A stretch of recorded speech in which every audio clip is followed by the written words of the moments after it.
The flowing river never ceases, yet its waters are never the same. In our modern world, information floods our lives, and everything changes at a dizzying pace. But nearly 800 years ago in Japan, there lived a man who witnessed a similarly turbulent age and arrived at what we might now call the ultimate form of minimalism. His name was Kamo no Chomei. The late 12th century, when he lived, was one of the most dramatic turning points in Japanese history. The elegant age of aristocrats, which had lasted for centuries, was coming to an end. In its place, a new era was emerging, an age of warriors, where powerful clans such as the Taira and the Minamoto fought for dominance. It was a time when power, status, and values could collapse overnight. Born into a respected family connected to an ancient shrine in Kyoto, Chomei was expected to follow the path of privilege and success. Yet his life too was swept away by the currents of his time. He lost his father, his greatest supporter, at a young age. Later, he was defeated in a struggle for position within his own family. Disillusioned by worldly ambitions and the injustices of society, he gradually turned away from the path of advancement, relinquishing status, honor, and even the place he called home. What battered his spirit even further was the succession of great disasters that befell his hometown, the magnificent capital, great fires, a devastating whirlwind, famine, and a powerful earthquake. The ordinary lives that had filled the city one day were reduced to ruins the next.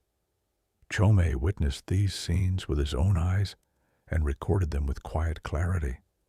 Human ambition, accumulated wealth, and carefully built lives all seemed powerless before the forces of nature. From these experiences, he arrived at a single profound truth. Mujo, impermanence. Everything in this world is in constant change. Nothing remains the same forever. Having let go of worldly attachments, Chomei withdrew deep into the mountains and built a remarkably small dwelling, just 10 feet square, simple, portable, and modest. This tiny hut became known as the Hojo, the 10-foot square that gives this work its title. With only a few possessions, he lived quietly among the changing seasons, turning inward, listening to the stillness of nature and the quiet movements of his own heart. In many ways, his life reflects something we still long for today, a simpler way of being, freed from excess, attuned to what truly matters. Tonight, we invite you into the world of Hōjōki, the reflections he wrote in that small hermitage. Carried on the sound of English words, may you enjoy this quiet journey across time, into stillness. The 10-foot square hut, Hōjōki. The flowing river never ceases, yet its waters are never the same. The bubbles that float in the still pools now vanish, now form, never lingering long. So it is with man and his dwellings in this world. In the jewel-paved capital, where dwellings of both the high and the low stand with ridgepoles aligned and roof tiles vying, they seem to endure through generations without end. Yet, should one inquire into their truth, houses of old are rare indeed. Some were ruined last year and rebuilt this year. Others, once great mansions, have fallen into ruin and become small houses. So too is it with the people who dwell therein. The places change not, and the people are many. Yet of those I knew in former days, scarcely 1 or 2 and 20 or 30 remain. Some pass away in the morning, whilst others are born in the evening. Thus do the lives of men ceaselessly replace one another. This fleeting state is naught but like unto the bubbles upon the water, which float only to vanish in an instant. I know not from whence they come, the people who are born and die, nor whither they go. Nor do I know for whose sake they afflict their hearts in these temporary abodes, or what brings delight to their eyes. The way the master and the dwelling fade away, as if struggling against the flow of this changing world, is just like the dew upon the morning glory. Sometimes the dew falls and the flower remains. Though it remains, it perishes in the morning sun. Sometimes the flower fades, yet the dew vanishes not. Though it vanishes not, it awaits not the evening. Since the days I first understood the heart of things, in the 40 and more springs and autumns I have passed, I have seen the strange vicissitudes of the world right often. Was it on the 28th day of the 4th month of the 3rd year of Enjin, which corresponds to the year 1177, on a night when the wind blew fiercely and rest was banished, sometime between 7 and 9 in the evening, a fire broke out from the southeast of the capital and spread toward the northwest. In the end, it engulfed the Suzaku Gate, the Great Hall of State, the Daigaku Ryo, and the Ministry of Popular Affairs, reducing them to dust and ashes in the space of a single night. The source of the fire, 'tis said, was a temporary shelter housing the sick somewhere near Higuchi Tominokoji.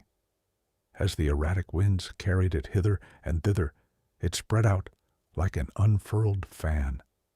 Distant houses were choked in smoke, whilst closer at hand the flames were driven furiously against the earth. Ash being blown up into the sky, the whole firmament was dyed crimson by the reflection of the fire, and amidst this, flames torn away by the unbearable wind leapt distances of 1 or 2 blocks as though in flight. Could those caught within remain in their right minds? Some choked upon the smoke and fell prostrate. Others became confounded in the flames and instantly perished. Still others, barely escaping with their single lives, had no time to bring forth their worldly goods. All the 7 precious things and 10,000 treasures were turned to ashes in an instant. How great was the ruin thereof! In this catastrophe, the mansions of 16 high nobles were consumed. As for the rest, their number is beyond reckoning. In all, 'tis said that a full third of the capital was affected. Thousands of men and women perished, and the toll of horses and oxen knew no bounds. Of all the foolish endeavors of men, the squandering of wealth and the afflicting of one's mind to build houses in so perilous a capital must surely be accounted the most vain and unavailing. Again, about the 29th day of the 4th month of the 4th year of Jisho, the year 1180, a great whirlwind arose near Nakamikado Kyogoku, blowing with fearful violence as far as the neighborhood of Rokujo. Sweeping furiously over a swathe of 3 or 4 blocks, it left not a single house within its path unscathed, be it great or small. Some were cast down flat upon the earth. Others were left with naught but beams and pillars standing. Gates were blown off and carried a distance of 4 or 5 blocks, whilst fences were swept away, making neighbors one with another. Needless to say, the treasures within the houses were drawn up into the heavens in countless numbers, and the bark roofing and boards were scattered like winter leaves in the wind.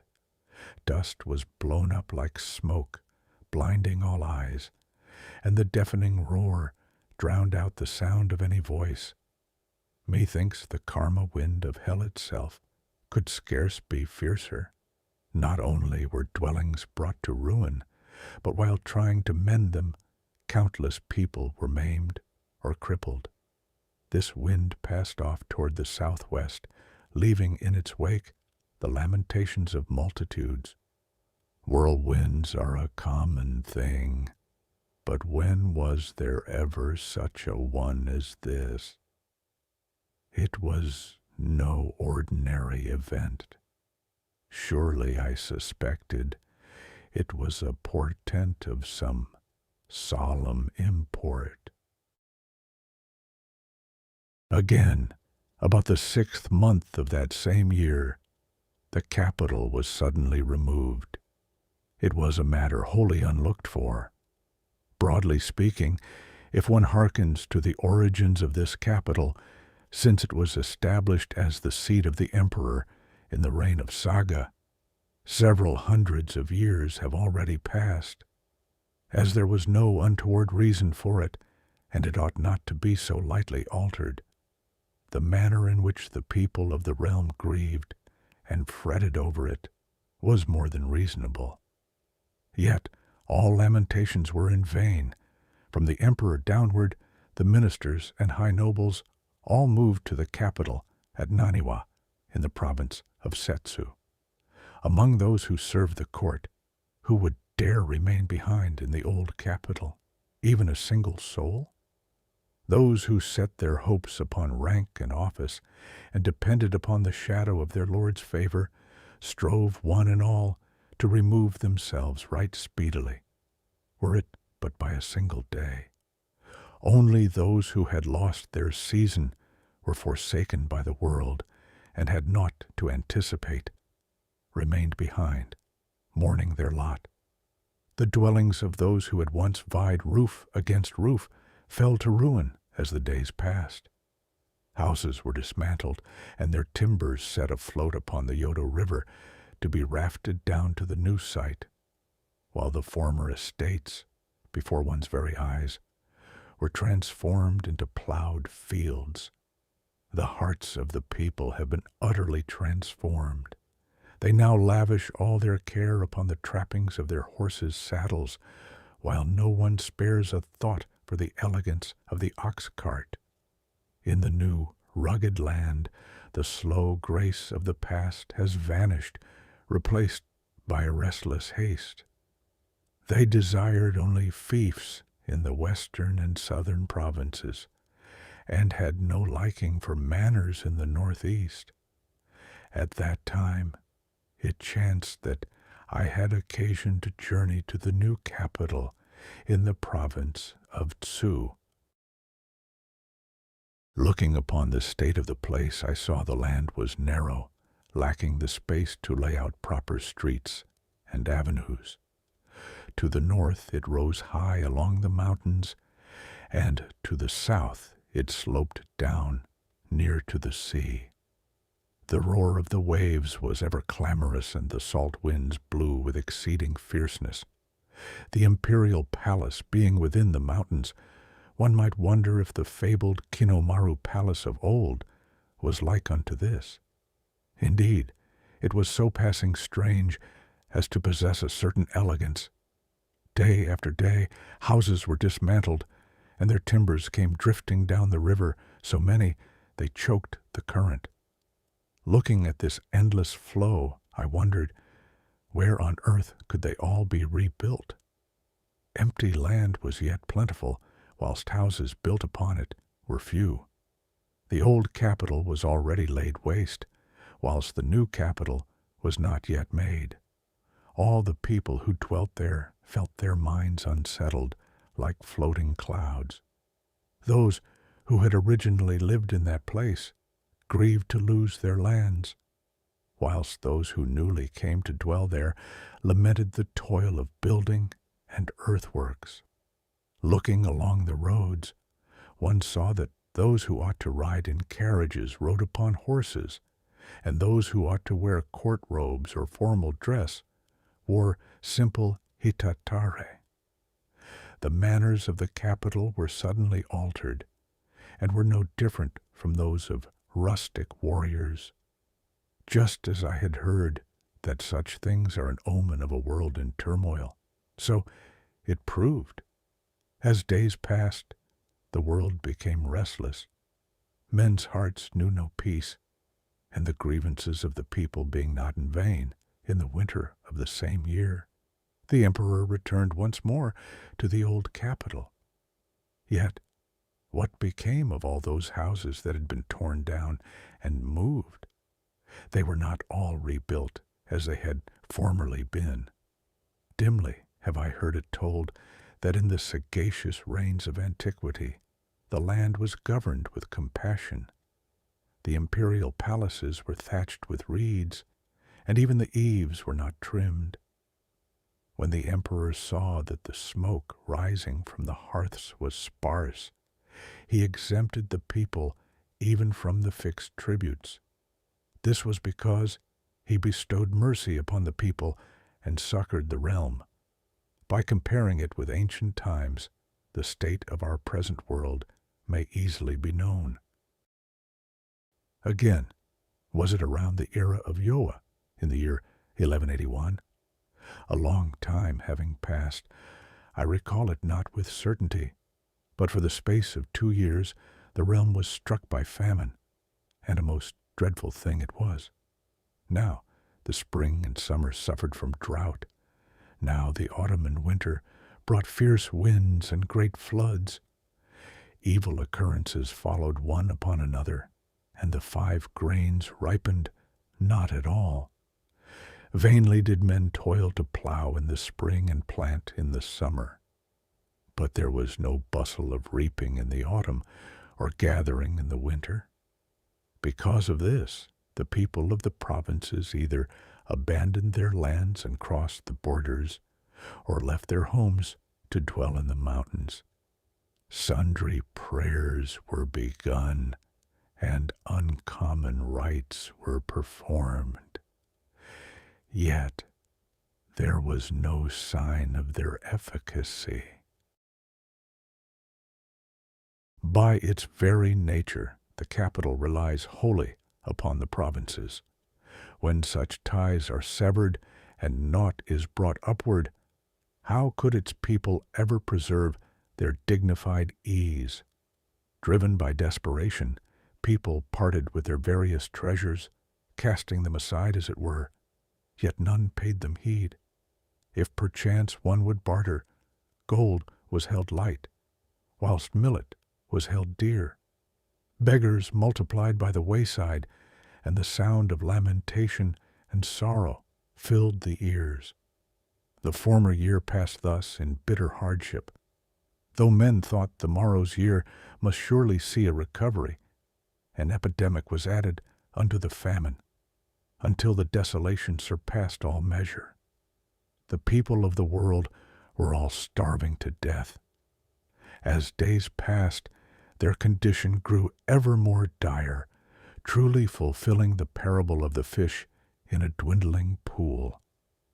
At the last, even those of respectable appearance, wearing hats and wrapping their legs, went frantically from door to door, begging. One might see such wretched figures walking, only to watch them suddenly fall prostrate. By the walls and on the roadsides, the number of those who starved to death was past counting. There being none to clear them away, a foul stench filled the world, and the changing forms of the decaying corpses were oftentimes too terrible to look upon. In the riverbeds, to say naught of elsewhere, there was no longer even room for horses and carriages to pass one another. The lowly of the city and the rugged laborers of the mountains alike had spent their last strength. As the supply of firewood grew scarce, those with no means of support were forced to tear down their own dwellings and take the timber to the market.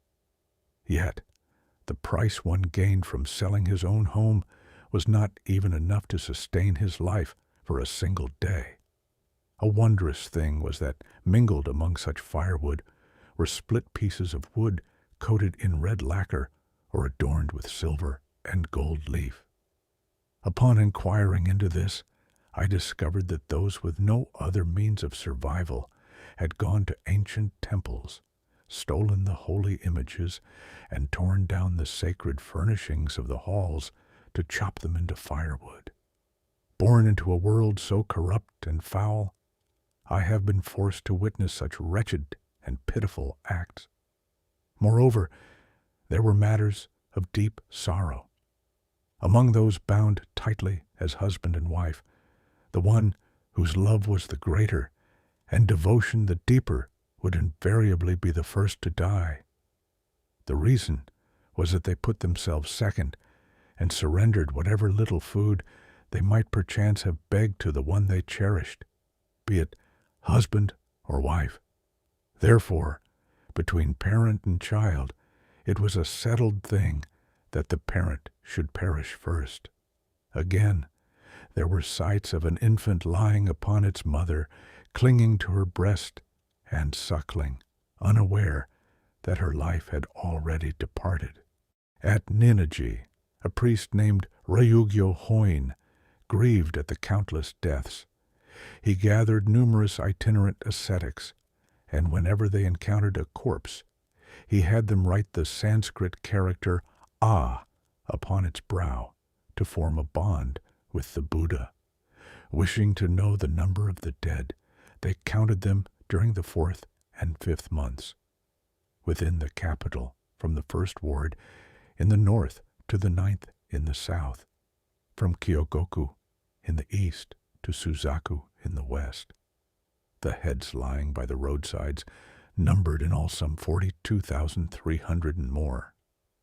Needless to say, many more perished before and after that time, and were one to add those in the riverbeds, Shirakawa, the western capital, and the various outskirts. There would be no limit. How much more so were one to reckon the people of all the provinces across the entire land. More recently, I had heard there was such a precedent in the era of Chosho during the reign of the Emperor Sutoku in the 1130s. But the state of the world then I know not. To witness this with my own eyes was a thing most extraordinary and sorrowful. Again, about the 2nd year of Genryaku, in the year 1185, there occurred a mighty earthquake. Its manner was out of the ordinary. Mountains collapsed and buried the rivers. The sea tilted and inundated the land. The earth split asunder, and water gushed forth. Boulders shattered and tumbled into the valleys. Boats rowing along the shore were tossed upon the waves, and horses upon the roads were bewildered, finding no sure footing. In the precincts of the capital, needless to say, the shrines, temples, and pagodas in every quarter were none of them left whole. As some crumbled and others fell flat, the dust and ashes rose up like billowing smoke.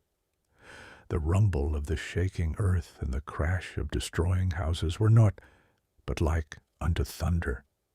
If one stayed within a house, one was in peril of being instantly crushed. If one ran forth, the earth cracked open. Lacking wings, one could not soar into the heavens. Not being a dragon, ascending to the clouds was hard indeed. Among all fearful things, the most dreadful of all is an earthquake. So did I perceive. Amidst this, there was the only child of a certain warrior, a boy of but 6 or 7 years. He had built a little playhouse beneath the coping of an earthen wall, and was amusing himself with innocent, fleeting games, when the wall suddenly collapsed and buried him, crushing him utterly flat, leaving no trace. His 2 eyes thrust out an inch or so. His parents embraced his corpse, weeping aloud without restraint for their sorrow. And this indeed was a sight most pitiful and grievous to behold. Seeing that even a fierce warrior forgets his shame in the grief for a child, I felt it to be deeply moving and entirely according to reason. Though such violent trembling ceased after a time, its aftershocks were long unceasing. There was not a day but that the earth shook 20 or 30 times with enough force to startle men in ordinary times. When 10 or 20 days had passed, the shocks gradually became less frequent, perhaps 4 or 5 times a day, or 2 or 3, then every other day, or once in 2 or 3 days. Broadly speaking, the aftershocks continued for some 3 months. Among the 4 great elements, it had always been understood that water, fire, and wind are the harbingers of disaster, while the earth alone remained firm and free from upheaval.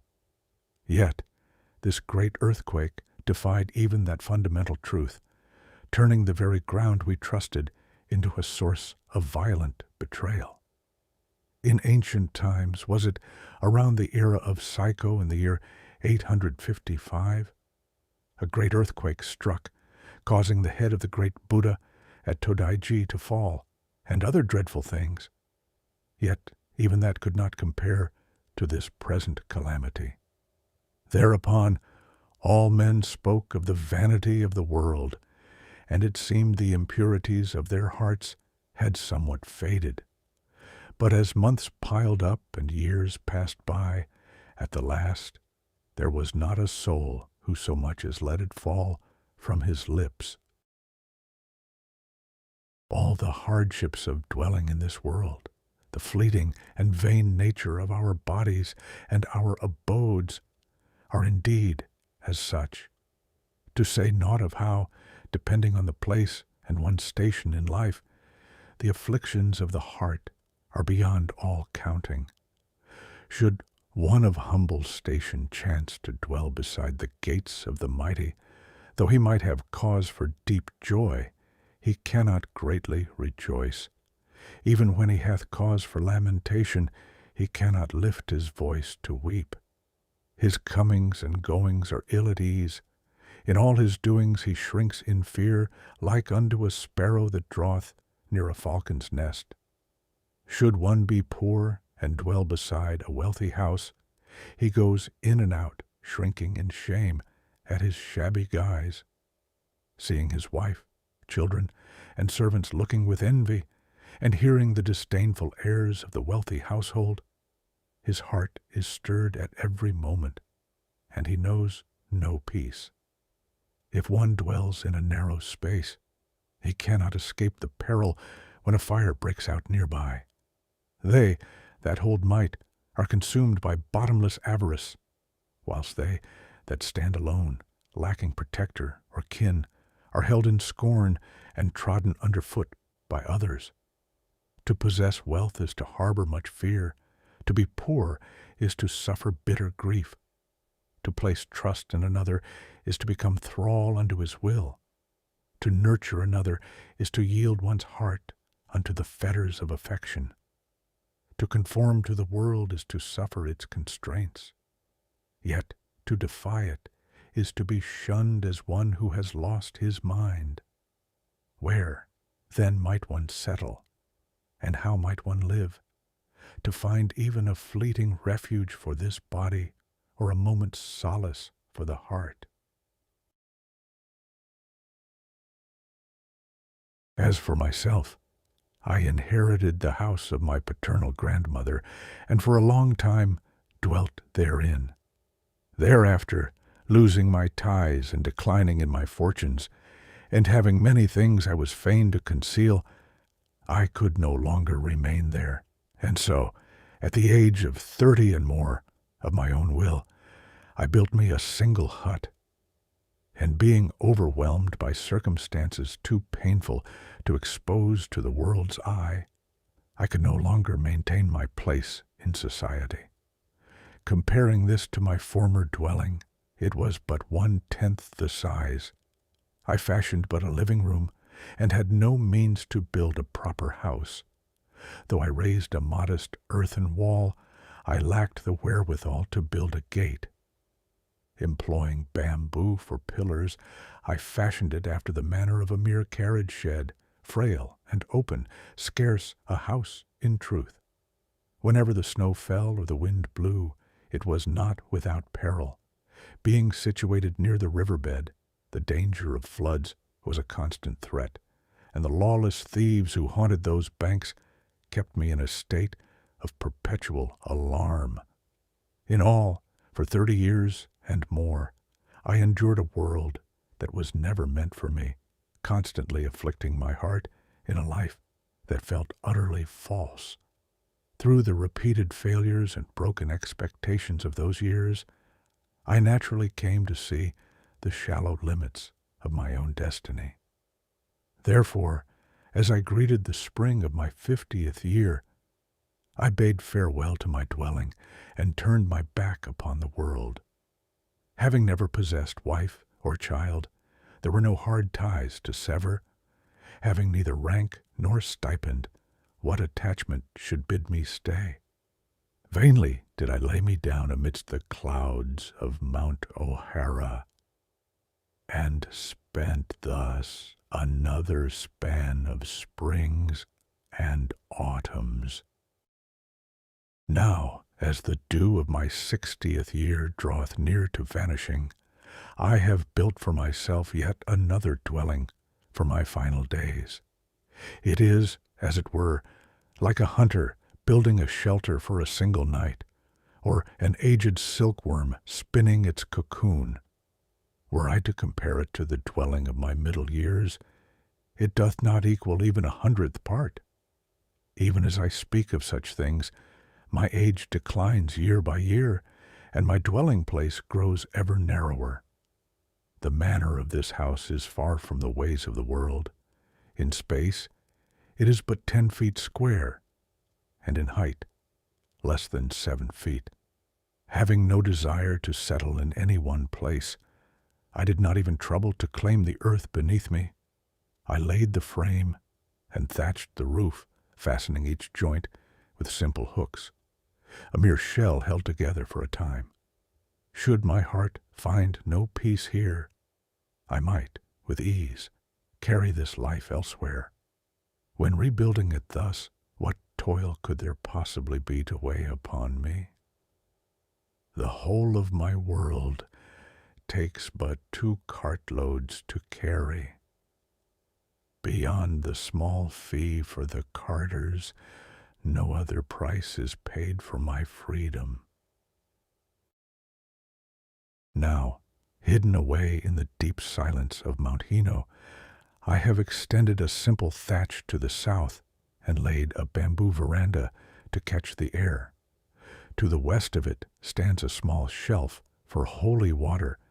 Inside, against the western wall, I have enshrined an image of Amida Buddha, positioned so that the last rays of the setting sun strike the brow, bathing the figure in a golden celestial light. Upon the doors of the shrine, I have hung the scrolls of Fugen and Fudo. Above the sliding doors to the north, I fashioned a small shelf to hold 3 or 4 black leather boxes. Therein I keep collections of poetry, treatises on music, and Buddhist writings like the essentials of salvation to guide my path toward the Pure Land. Nearby, a koto and a biwa stand ready, each a traveler's instrument, designed to be folded or taken apart so that they may journey with me wheresoever I go. By the eastern wall, I spread out fern fronds and a mat of straw, making it my bed for the night. Opening a window in the eastern wall, I placed a writing desk there. Near the pillow is a brazier, serving as the place where I break faggots and kindle the fire.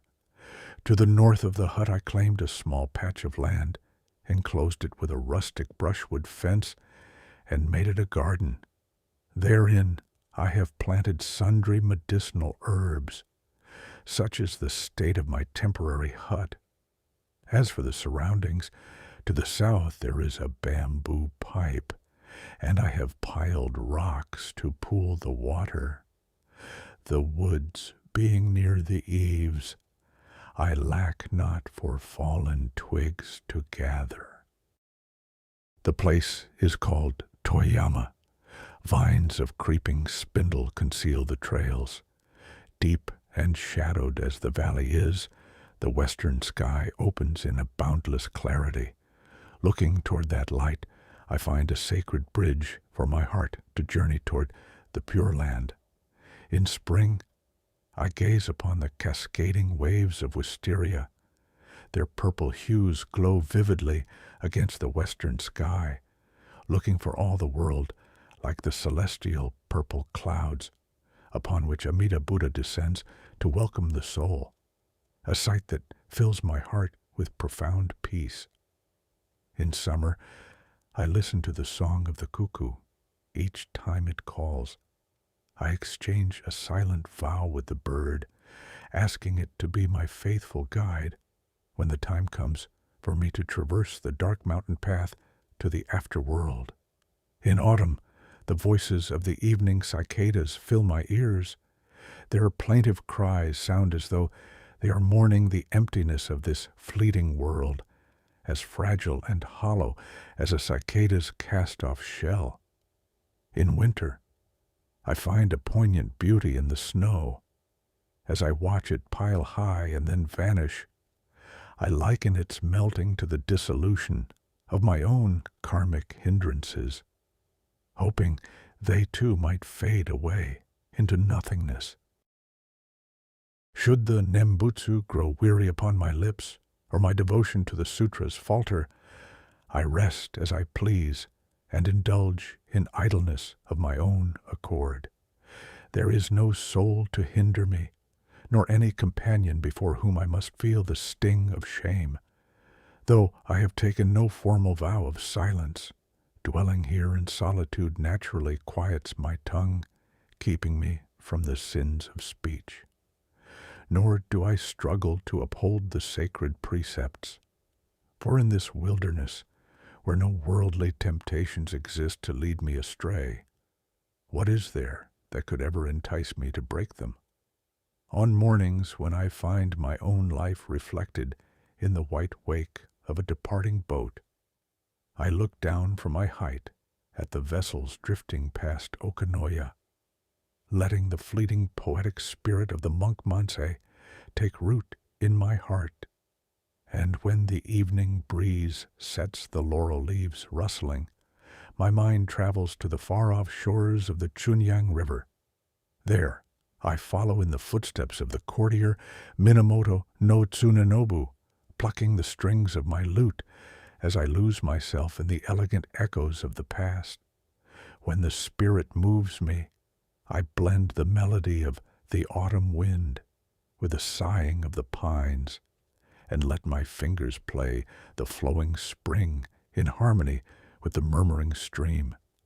Though my art is humble, I seek not to please the ears of others. I play alone, I chant alone, finding in these quiet notes all the nourishment my soul requires. Again, at the foot of the mountain, there is a single brushwood hut. It is where the mountain warden dwells. There is a young lad there who sometimes comes to visit me. When I am weary of idleness, I take him as a companion and walk about at play. He is 16, and I am 60. Though our ages are far apart, the comfort we find in our hearts is the same. Sometimes we pluck kogon grass or gather rock pears. Again, we pull up wild yams or pick water dropwort. Or we go down to the paddy fields at the mountain's hem to glean fallen ears of grain and make sheaves. If the sun is bright and gentle, we clamber up to the peaks and gaze afar at the sky over the old capital, looking upon Mount Kohata, the village of Fushimi, Toba, and Hazukashi. Since fair scenery belongs to no man, there is naught to hinder the comforting of my heart. When my stride is light and my spirit yearns for the horizon, I traverse the rolling ridges beyond these peaks to cross Sumiyama. Passing through Kasadori, I make my way to the sacred clefts of Iwama, or bow in prayer before the great Buddha of Ishiyama. Or I part the grasses of the Awazu Plain to visit the traces of the old blind poet Semimaru, or cross the Tanakami River to seek out the grave of Sarumaru Dayu, that master of the deep mountains who shunned the world to find companionship in the voices of the deer. On my way home, I follow the rhythm of the seasons, gathering sprays of cherry blossoms in spring or seeking out the crimson leaves of autumn. I pluck fern shoots and gather wild nuts, offering a portion to the Buddha and bringing the rest back as a gift to grace my humble hut. When the night settles into stillness, I gaze at the moon through my window and lose myself in memories of those who have passed and friends long gone. As the mournful cries of monkeys echo through the hills, I find my sleeves damp with tears of quiet longing. The fireflies in the thicket drift like the distant glimmer of fishing fires at Makishima, while the rain at dawn whispers with the same breath as a storm wind rustling the leaves. When I hear the mountain pheasant's low, rhythmic call, I wonder, as the ancient poet did, if it be the voice of my father or my mother. And seeing the mountain deer draw near without fear, I realize just how far I have wandered from the world of men. At times, I gently stir the embers glowing deep beneath the ash, finding in their faint, lingering warmth a quiet companion for those lonely hours when old age wakes me in the dead of night. While these mountains hold no terror, the lonely hooting of an owl can still move me to a profound, pensive sadness. Truly, the spirit of these hills offers an inexhaustible solace that changes with the seasons. Indeed, for one whose thoughts reach even deeper and whose understanding of this world is far more profound than my own, the spiritual joys to be found in such a life would surely be boundless, far beyond what I have described here.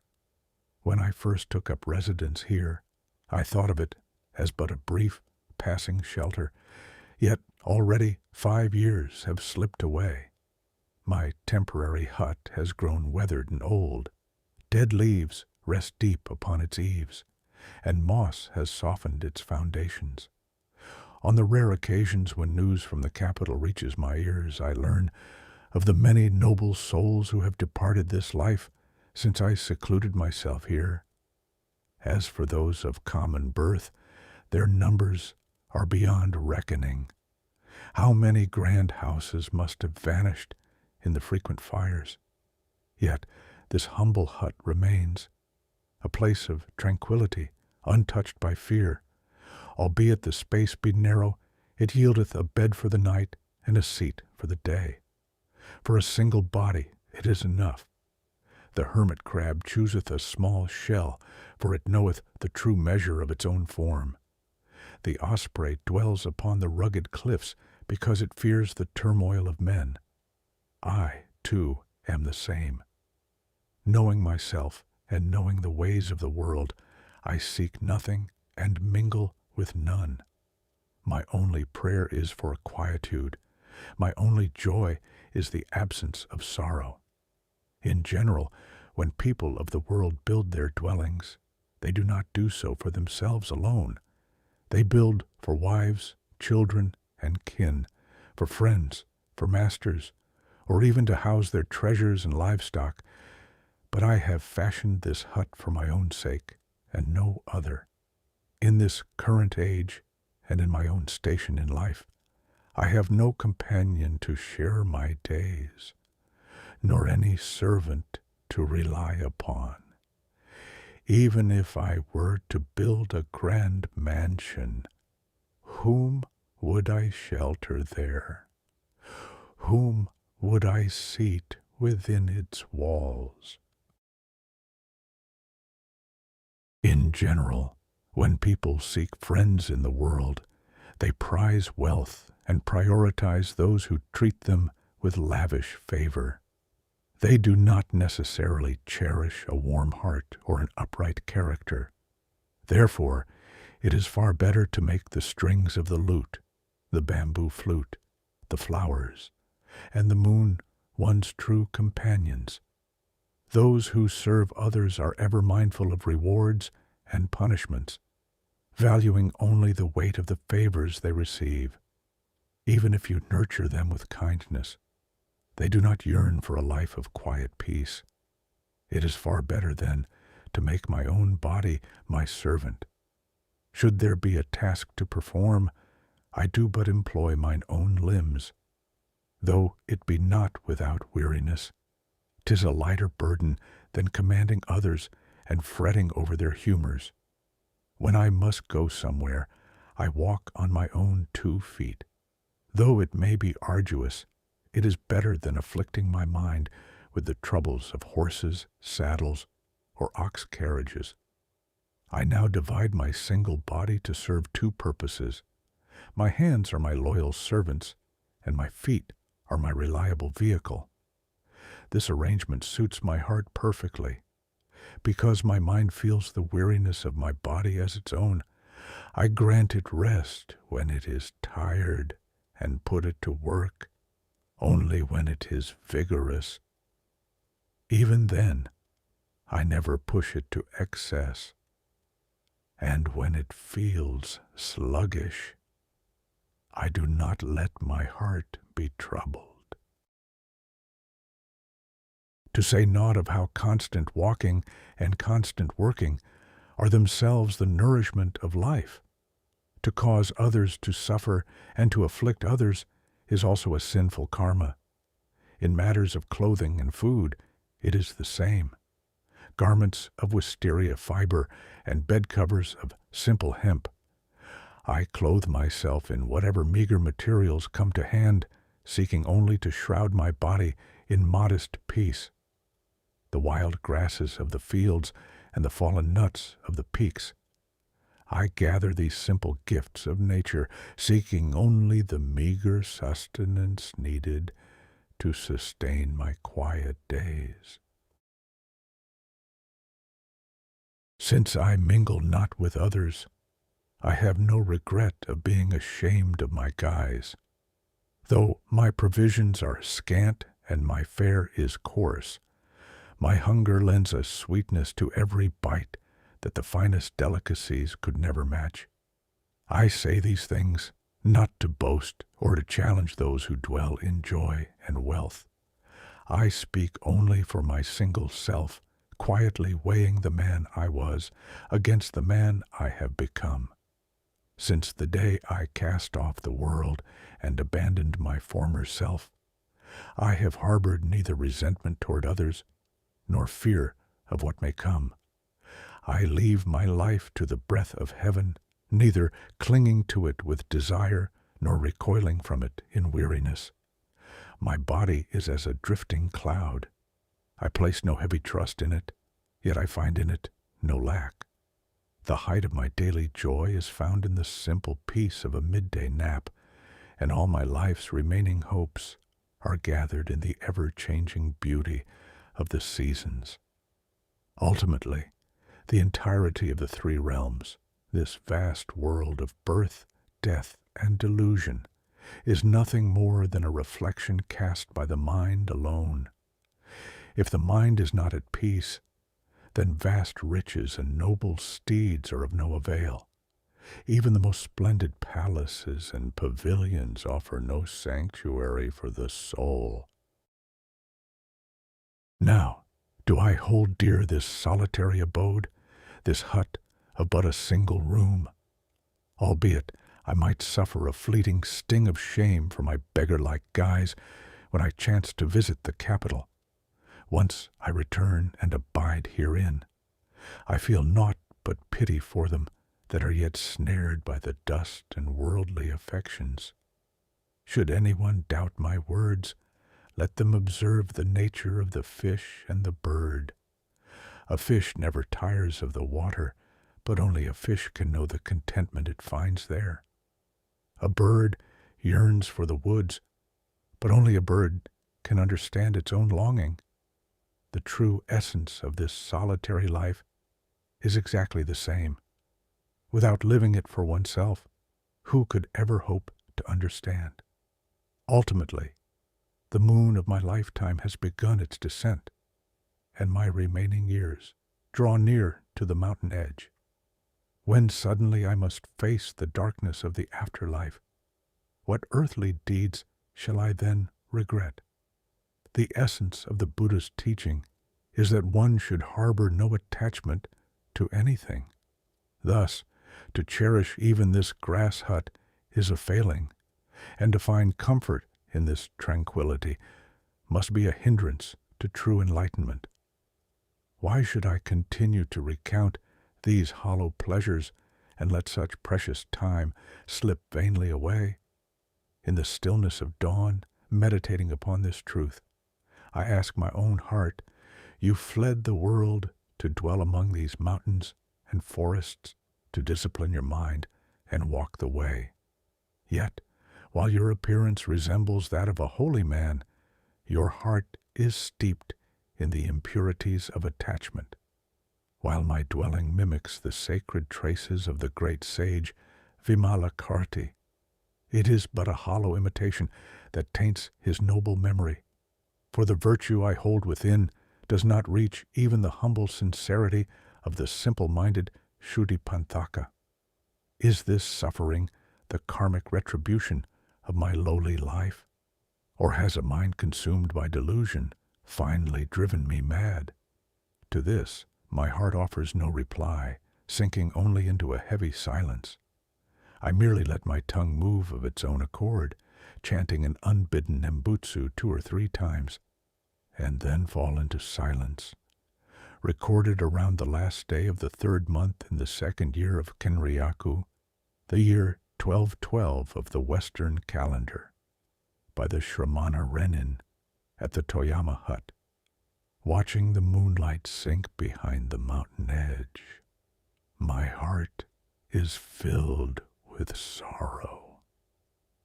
Oh, how I long to behold that eternal, unextinguished light